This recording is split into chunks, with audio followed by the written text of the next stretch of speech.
Hello. Can everyone hear me?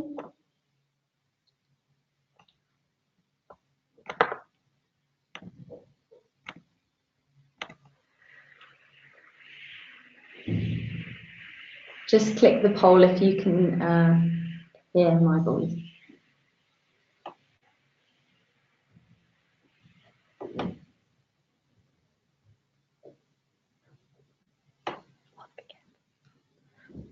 Hi everyone, welcome to the podcast. If you could just click the poll to say that you can hear me, then we know we're working before we begin. Thank you for joining.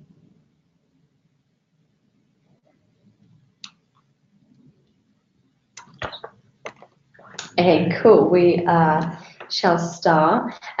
So hello, my name is Lily, and I'm doing this webinar on behalf of my colleague Jonathan, who's gone down with a case of man flu. And Jonathan works for HEON, which stands for Higher Education Outreach Network. They mainly work with students from Surrey and Hampshire to offer impartial advice about higher education. They work with universities, colleges, and other organisations. And Jonathan is based at Royal Holloway, same as myself. And as you can see on the screen, some of the other partner institutions that HEON also work with.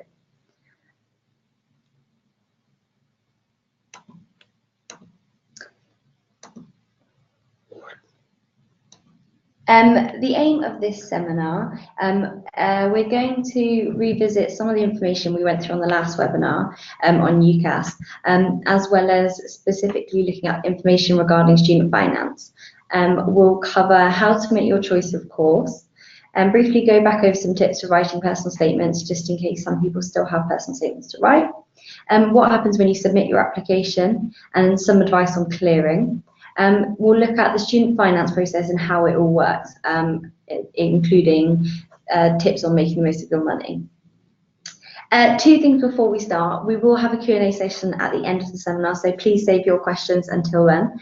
And also, and this is very important and very helpful for us, we have a very short survey at the end where you can let us know how useful the webinar has been in increasing your UCAS knowledge, your understanding on the student finance process, and more generally your confidence that you're prepared to start university.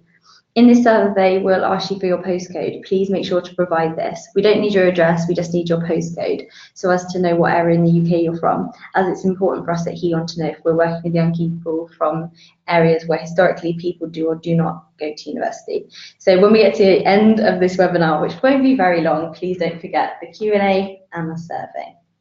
So let's start. So first, let's look at the UCAS process. The first thing you need to do is register. You'll input personal details and information such as your name, email address, and date of birth. You'll also then make your choices. As I'm sure you already know, you can make up to 5 course choices, but you don't necessarily need to use all of them. But we just recommend that you do use all 5, just so that you have maximum opportunities to get into university. You'll also detail your education and your employment. Education is your GCSE results and any other relevant qualifications that you may have received or you're currently studying for. And the employment includes any part-time jobs you've held while studying or full-time jobs if you're applying after you've already left school. You'll then submit a personal statement. This will be a short statement about why you should be given a place at university studying the course of your choice. Also included in the application process will be the submission of a reference. This is written by your teacher, personal tutor or head of sixth form, and you can ask your school who will be writing it for you. And it just backs up your application form to vouch why you should go to university and why you do well at university. Okay, what are the right choices for you? I think right at the beginning of this process, you need to think about your reasons for wanting to go to university. Good to ask yourself, why do I want to continue my studies and undertake learning at university? Maybe it's because you're passionate about a subject, maybe you're eager to be challenged at such a high level of education. Once you know that, it's then easier to work out what you want to do. Perhaps you should think about your future career. Is university the best pathway to where you want to be? Maybe you want a job that needs a certain degree, such as a doctor, but other degrees, other jobs won't necessarily require degrees, so it's just worth exploring that. Then you should look into specific university courses you could study. Is there one to which you want to dedicate that will likely be 3 years of your life? 3 years of independent study, you've got to make sure you enjoy it. But luckily, there are lots and lots of courses to choose from.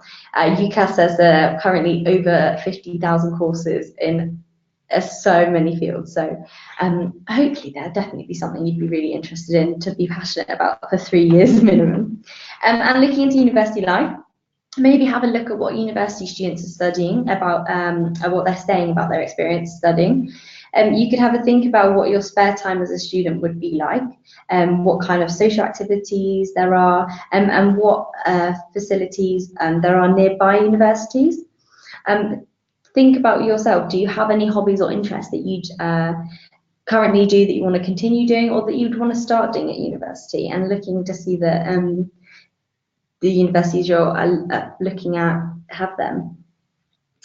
It's also really important to find out the entry requirements for courses you're interested in. You have to ask yourself and be really honest, are they attainable? You want to aim high so that you're not underestimating yourself, but not making an impossible challenge for yourself. Is there any extra information they might need? For instance, many art courses will ask for a portfolio, and some universities commonly interview. We really recommend, one of the best ways to find out more about university, if it's right for you and if this university is a good choice, is by attending open days. Definitely look these up and go and see what universities are like. You'll probably get the chance to speak to current students and academic teachers, so you really get a good feel of what it's like to live and study there. Open day information should be available on all university websites and UCAS. Another factor to consider is location. When you're thinking about university, are you tempted to live close to home, or do you want to move away as far as possible, potentially even abroad? Do you want to live in a city or a less urban location? And location comes the personal choice, but it's also worth considering the career that you're interested in going to afterwards. Will the area that you're moving to have the career possibilities that you want? And then finally, you want to consider the financial side. You should definitely look into how student finance works, and obviously we will cover that in today's webinar. But look into bursaries and scholarships that are offered by organisations and universities, so that that side of the financial side of the university isn't something that puts you off, but something you're fully informed about. And different universities have different things on offer, so you want to make sure you're finding the best thing for you. Okay, when you come to make your choices, so how you make your choices, and when you've kind of gone through all of the elements we've already discussed, you want to find something that kind of matches up somewhere in the middle, something that has a course you want and a location, and the entry grades are attainable. And hopefully you'll find at least one, if not 5, that fit in the middle of that diagram. And on UCAS, as we said, when you in the registration process, you can make up to 5 choices.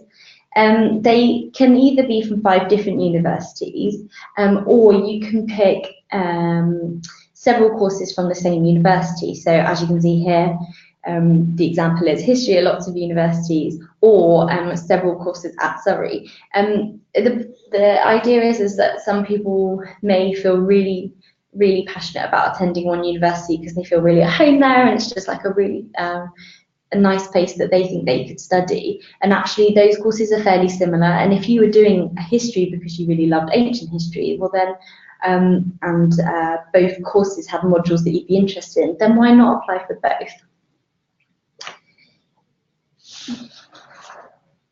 Okay.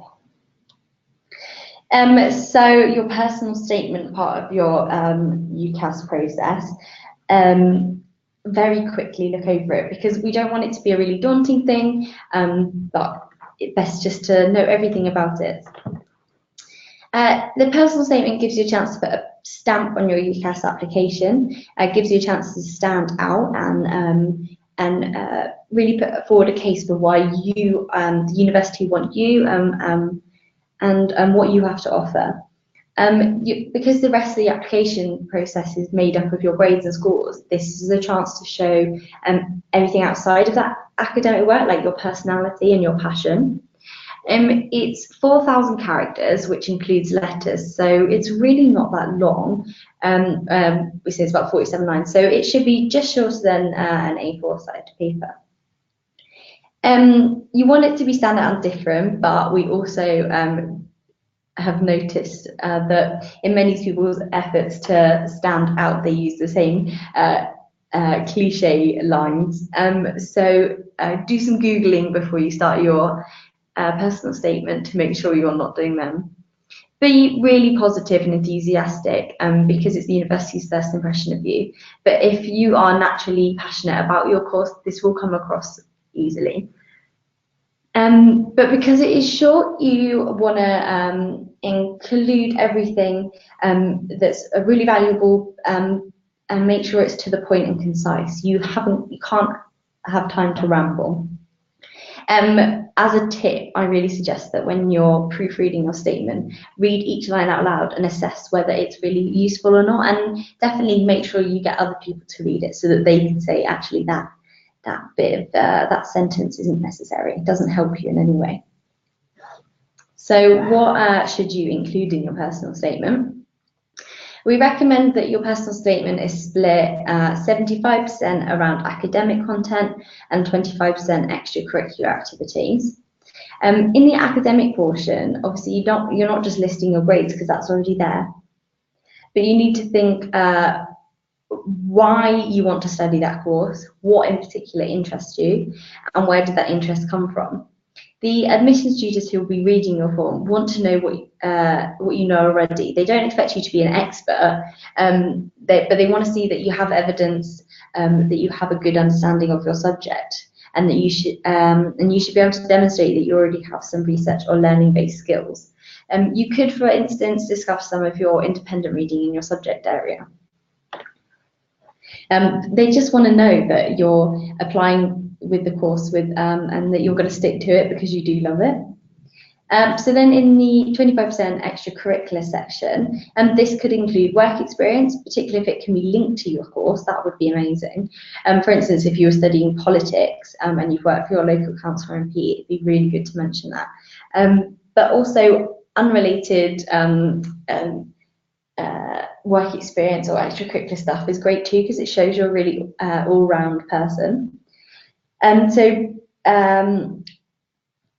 in the personal statement include career aspirations, and it doesn't necessarily need to be a specific job title or exactly where you want to be in 5 years' time, but you could just outline your general career ambitions and why your course choice would help you achieve them.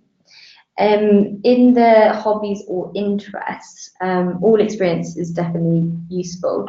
If you make sure you break it down into the skills that you've learned.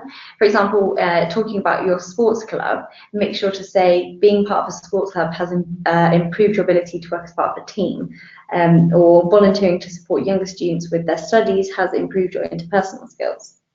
The skills are much more important than the examples. You obviously need the examples to prove that you have the skills, but try and write it to the point and concisely, so you're not just listing everything you've ever done since primary school, but that you are every time explaining the skills that you have learned from those experiences.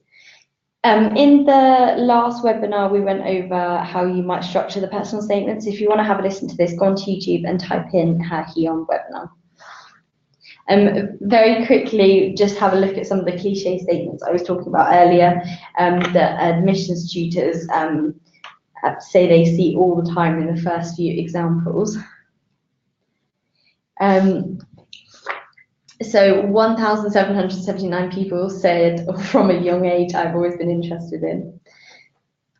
For as long as I can remember, I have, and I'm applying for this course because I've always been interested in. And I think you can see they all sound like the use, like a really obvious go-to when you were starting to write it. but just try and replace them before you submit your application. They read so many application forms and personal statements that you want yours to stand out. Throughout my life, I've always enjoyed, yeah, that's a common one. And also, they're not going to expect you to have been born and to have known as soon as you were born that you wanted to be a teacher. So make it natural. For your reference, like I said, it will be written by a teacher and personal tutor ahead of sixth form. And so you won't have be able to dictate what's in it, but you definitely can do your best to make sure the person writing it knows exactly who you are. You can ask your school who's writing it and meet with them so that you can tell them the extracurricular stuff you do that they might not know about, so that they can make sure they emphasize that in your form. It will include information about you and is often complied by subject reports. It details some of your personal achievements, including both academic and non-academic ones. It is important that the reference writer knows you well, or at least knows what you want to study and why. So, like I said, make sure that they know you. And the more they know, the better it comes across. We read lots of references where you can tell that the teacher doesn't know the student, and the ones where you can tell they know them obviously just are so much more enthusiastic about that person. The application deadline for this year will be the 15th of January. Here are some of the key dates. Now, the first three have already passed, but definitely useful if any Year 12s are watching. The dates might not specifically be the same, but they're always exactly around that time of year. So the next date that's relevant for Year 13s will be the 15th of January. Some courses may have slightly different application deadlines, so do have a look for your specific course and your specific university.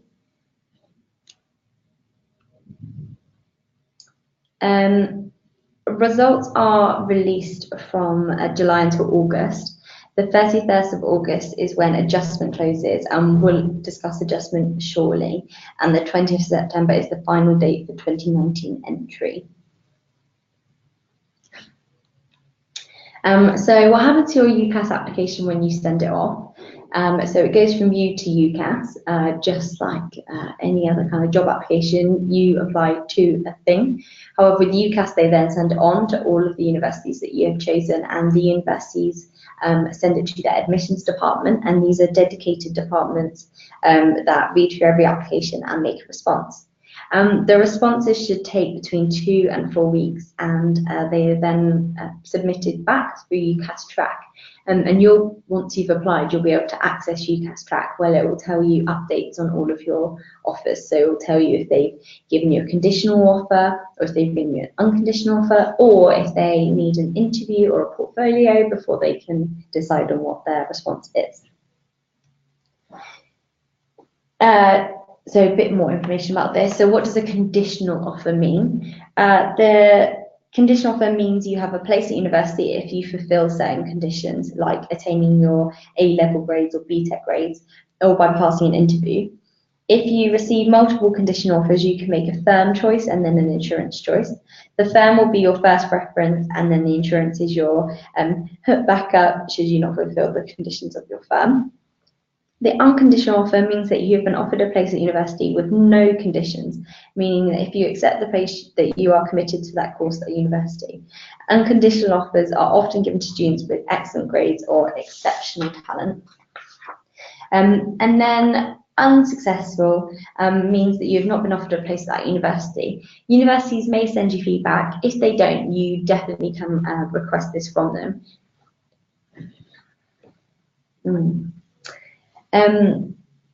What happens if you don't get the offer? So I think this is something that worries everyone, but hopefully it won't happen. So let's talk through it anyway.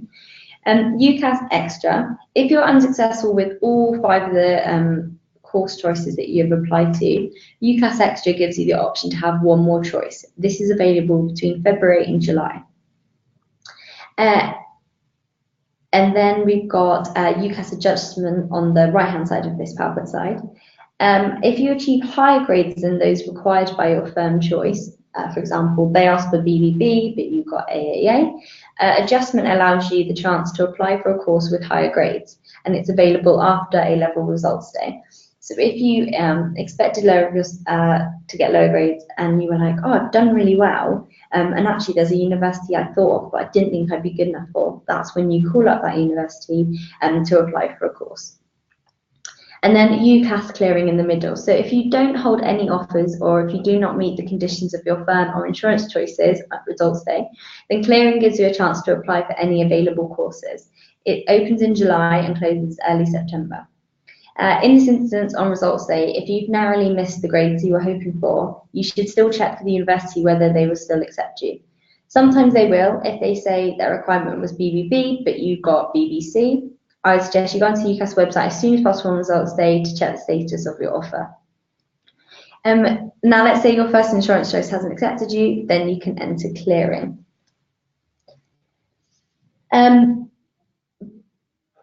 With regards to clearing, I think the first thing I'd say is prepare for it just in case, but don't worry about it too much. When you get your results, you should search, and they're not. They haven't got you into your firm or insurance choice. We then search for the same or similar courses that you've applied for that would have slightly lower grades than your original choices. So that then when it comes to result clearing day, you can have some backup choices, and just so that you have a slight backup plan, so that there's not a mad panic to call loads of universities without considering if they'd actually be places you'd want to go to. Make sure that on the results day you've got all the important information that you might need close to you, so your UCAS number, clearing number, A-level and GCSE grades. And just have a practice with like a parent or sibling or friend about what you'd say in a mini interview, should you have one over the phone. Some universities have really simple conversation, they just need to know facts, but some ask for like a brief explanation of why you think that course would be good for you. And so perhaps write down in advance some of the questions that you think might be asked. And also have your personal statement, because that's, you've written that already about reasons that you want to do that course. So have it with you to kind of to back you up if you worry about things to say. Then on the day, make sure you check UCAS track site as early as possible to see the status of your applications. If you're eligible for clearing, it will say that, and you'll be provided with a clearing number, which you'll have to give to all of the universities that you call. And when you call the universities, some of them might just ask for your grades and make a decision based on them. And like I said, some might ask a question. And then what they'll do is they'll tell you on the phone whether they can offer you a place or not. And if they do, you usually have 24 hours to accept that offer elsewhere. And if you do accept that offer, you then have to confirm your place on UCAS track. And then the process happens as normal as if you, and you just start the process of going to that university, looking at accommodation and whatnot. So before we move on to the student finance part of this presentation, what are the different ways to prepare for making your application? Really recommend going to ucas.com to check out courses available. It will have all the UK courses on there. What you do if you type into the search bar history, any course with history in the title will come up on UCAS. They've done all of the legwork for you. But the other thing about UCAS is that it has really great videos and help guides on every part of this process. So even after this webinar, if there are things that you're not sure about, just type into UCAS. They're really helpful. Attend open days, as many as you can go to, just so that you can work out what type of university you want, the location, and when you get there, what feels most suitable to you and your needs. We always say, like, you wouldn't buy a house without visiting that house, and that's kind of the big decision that going to university is. And it's really funny, but different universities have very different personalities, and until you've been to like 2 or 3, you don't really notice that, and so you want to make sure that you've done your research to find the one that has your personality. When you're on university websites, you'll see that you can order a prospectus. So get prospectuses from a number of universities, read about them, compare your courses, have a flick through the kind of student life pages that they have. And we recommend, instead of holding a pile of the 20 prospectuses, that you just rip out the pages that are important to you, and maybe you can score them with your own made-up score system and see which of them scores highest on all of the things that you're looking for. Then you make a short list of universities, start with 10, and then whittle them down to 5 as you find out more things. The good places to look for more information include the student room, PUSH, and also look at the National Student Survey scores. These places are really good to give you an idea about student satisfaction at particular universities. And finally, prepare to fill out your UCAS application. Draft your personal statement and get other people to read it, and have some ideas about what you want to include as early as possible. Cool. Student finance. I want to make a quick point here that the student loan figures I'm going to go over in this section are for the academic year that began in September 2018. They will be slightly higher for 2019, but we don't yet have a complete set of accurate figures. So I'm just going to stick with 2018 ones, but afterwards feel free to look at the specific numbers for when you'd be applying afterwards. So we're going to start with some myth busting.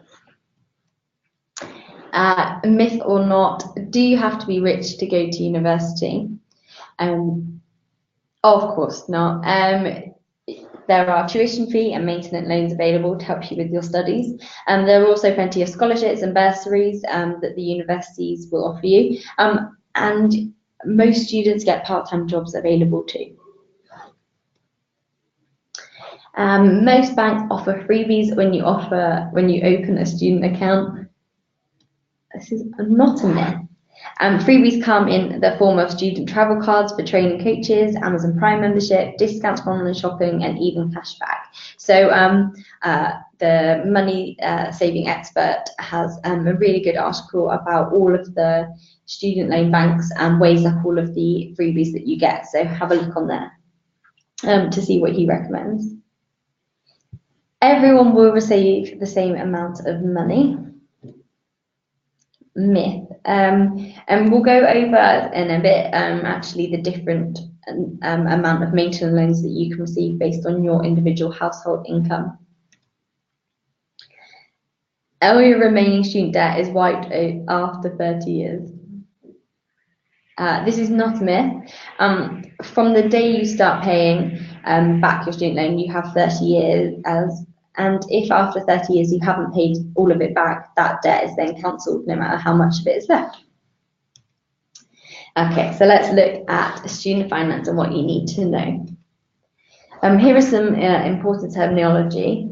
So a student loan is money that lends to you, which you have to pay back once you start working, and this comes in two forms. A student maintenance loan is given to you for all your living expenses and other non-degree related costs, and the student tuition fee loan is for paying universities for your studies and degree. You're then entitled to bursaries and scholarships, and these can be awarded by universities themselves and also other external providers such as some trusts, societies and charities. As you can see on the slide, the bursaries are non-competitive monetary awards, so the universities often automatically award these to you based on personal circumstances.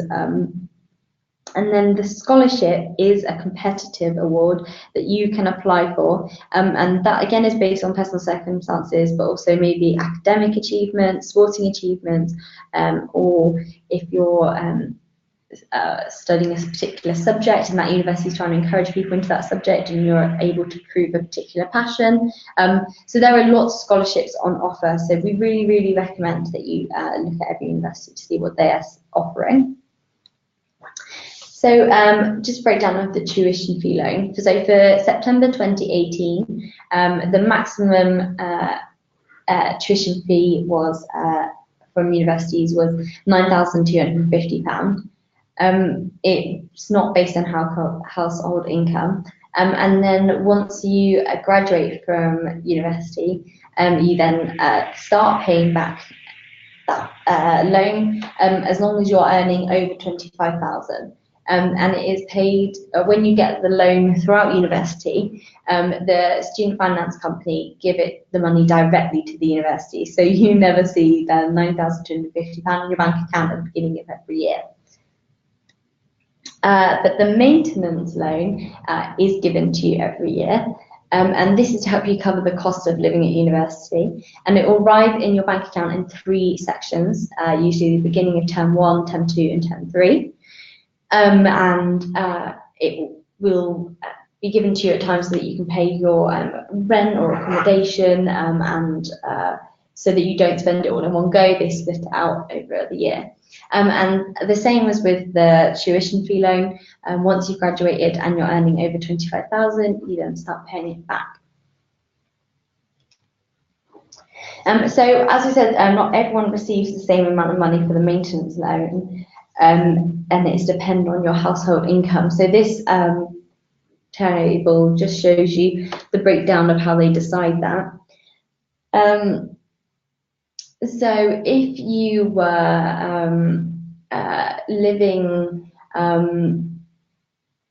in London, you would be entitled to a maximum loan of £11,354. Now, that is then half based on your household income and half not based on your household income.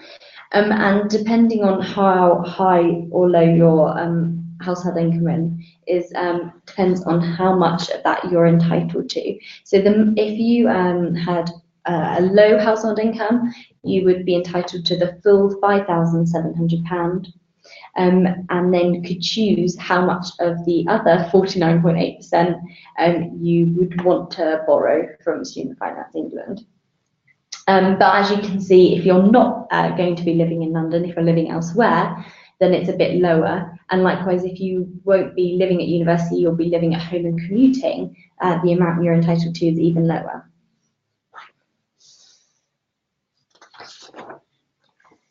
Okay. So how does this work? So let me just get back. So the figures in the income assessed column are the maximum amount you're entitled to. And we'll just look at now what the income has to be to show you what you'd be entitled to off that. So if you had a lowest household income of 25,000, then you'd be entitled to the full amount, £11,354. And it shows you all the different breakdowns all the way up to £69,859. So just important to remember that these figures relate to this year, and so they will change slightly next year, but the structure will basically stay the same. Cool. I know that it's quite confusing in a webinar when you can't study it for a long time, but remember, we'll upload this webinar to YouTube so you can look back at over this slide, but also all of this information can be found on UCAS, but also at Student Finance England. There are extra support funds available for you. If you require childcare help, there are loans available for that. Parents' learning allowance, adult dependent grant, and the disabled students allowance. And the disabled students allowance does include specific learning difficulties such as dyslexia and dyspraxia, but some people aren't always aware of that. So how to make the most of the money that you get. Okay, so budgeting, always the funnest thing to talk about. Here's a little flowchart that should help you with the process of budgeting. First of all, you need to work out how much money you will have available to you.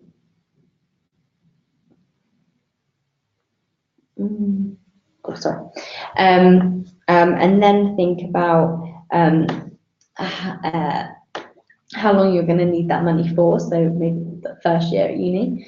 How much your total accommodation will cost if you're living on campus, but also if you're living in private accommodation, how much will the rent be at the total of the year, and estimate your bills each month.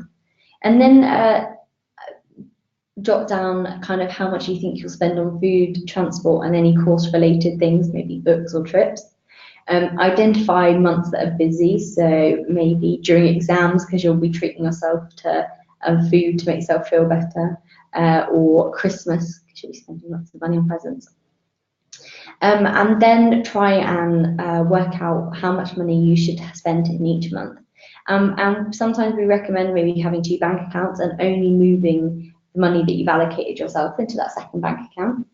And then don't try and spend all of that money. If you have some left over, keep it just in case of any unforeseen circumstances.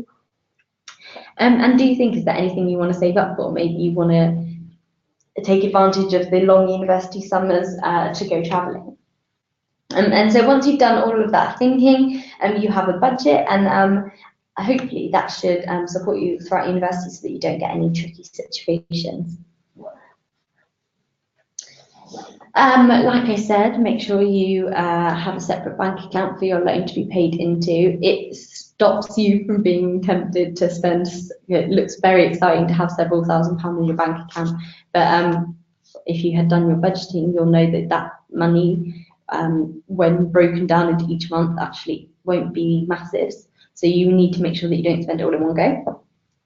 Set up direct debits for paying bills to make sure you're definitely spending money on the essential expenses and not missing payment deadlines and have spent your money at the Students' Union and had forgotten about the Wi-Fi bill and can't find the money to pay it. So by having direct debits, that's sorted.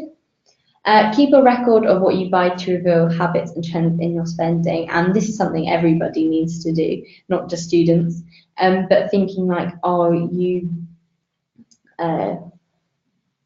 maybe have a haircut every 4 weeks, and you need to have money reserved for that. And keep track of how much money is going out of your account and make sure that it matches your spending record, just to check that you're not having any unexpended expenses for like an Amazon Prime account you didn't realise you were still paying to, or a charity, just to double check. So just be really conscious of your bank. Student bank accounts. So there are lots of things to think about. You don't want to just go for the first one that you see, so make sure you shop around. Some universities have a bank on site, and although they're really useful for ease because they're right there, just make sure that they have perks and incentives that are good for you. And weigh up the perks and incentives. Does one have a rail card and you're someone that's going to be travelling home quite a bit, so actually that's going to save you a lot of money? Or do you want one that has a bigger overdraft because you've already thought about your budgeting and you won't be able to do a part-time job, so actually you might need the overdraft to provide you with a bit of a bounce. Do they offer online and phone banking? Hopefully it's very unusual that banks nowadays don't have either of those things, but as a student, being able to quickly transfer someone right there and then is really, really useful. And have a look at any hidden charges. If you go into the overdraft, are they definitely free if you borrow money, or are they going to charge you? That kind of thing. Okay, so here are some other ways that which you can save money. NUS card, definitely invest in some of these, and some banks do give this as a freebie. We recommend getting a taste card so that you do go out for dinner, you can save money. Cycling instead of maybe getting an Uber everywhere. Not spending, going shopping all the time. Trying to cook home meals instead of ordering takeaways. And if you do make meals, maybe make enough, make a big portion and divide it up and put it in the freezer. Really simple things, but they can make a massive difference. Oh.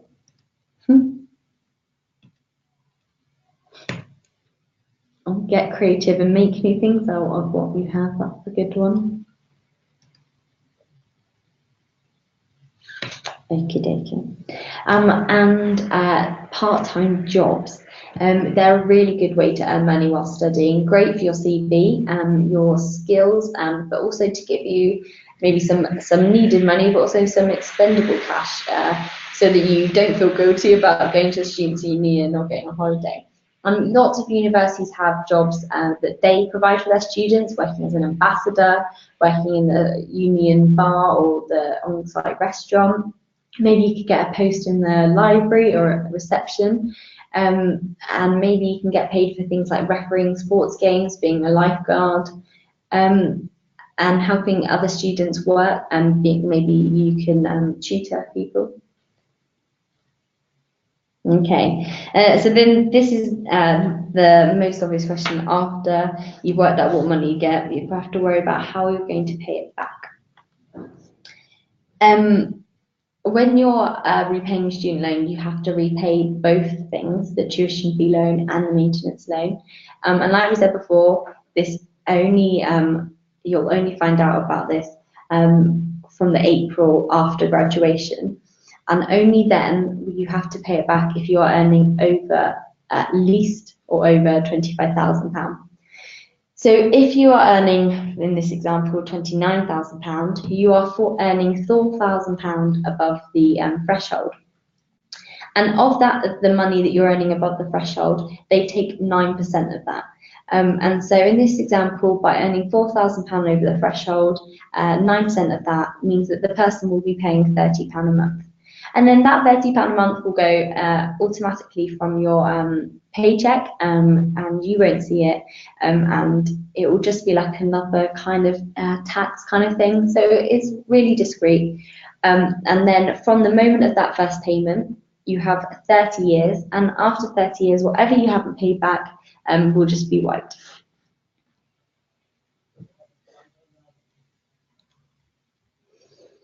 In terms of applying for student finance, you first go online to gov.uk/student finance.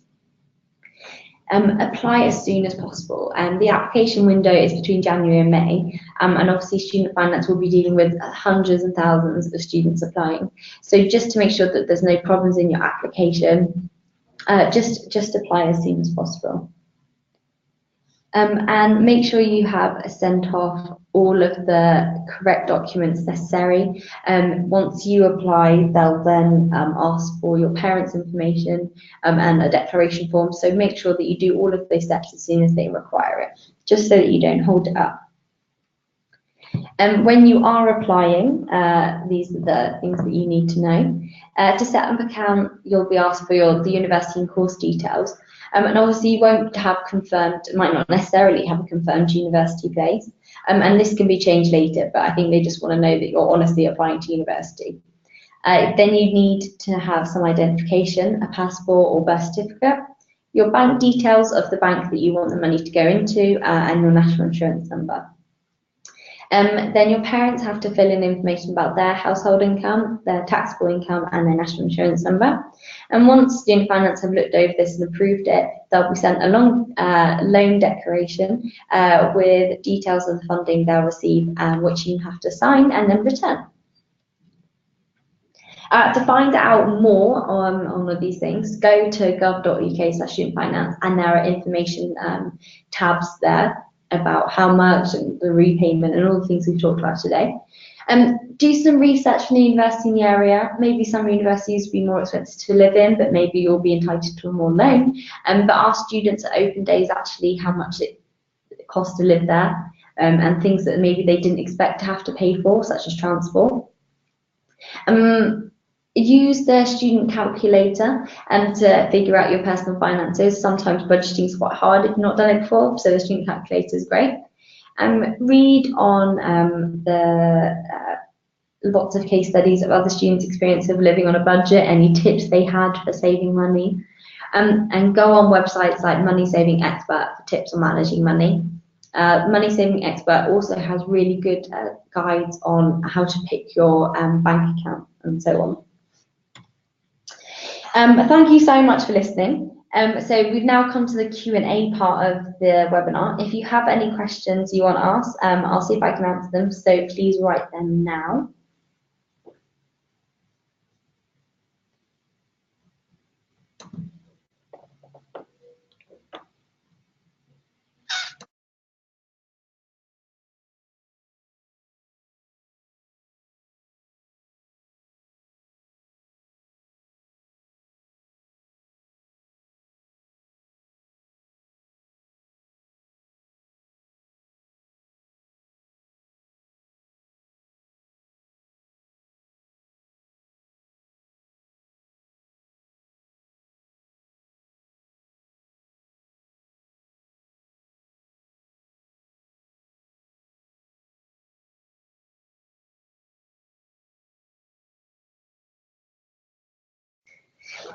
Okay, so it doesn't look like there's any questions. I don't think student finance on a Wednesday afternoon is exciting enough for everybody. But if you do have any questions, please feel free to contact myself or Jonathan.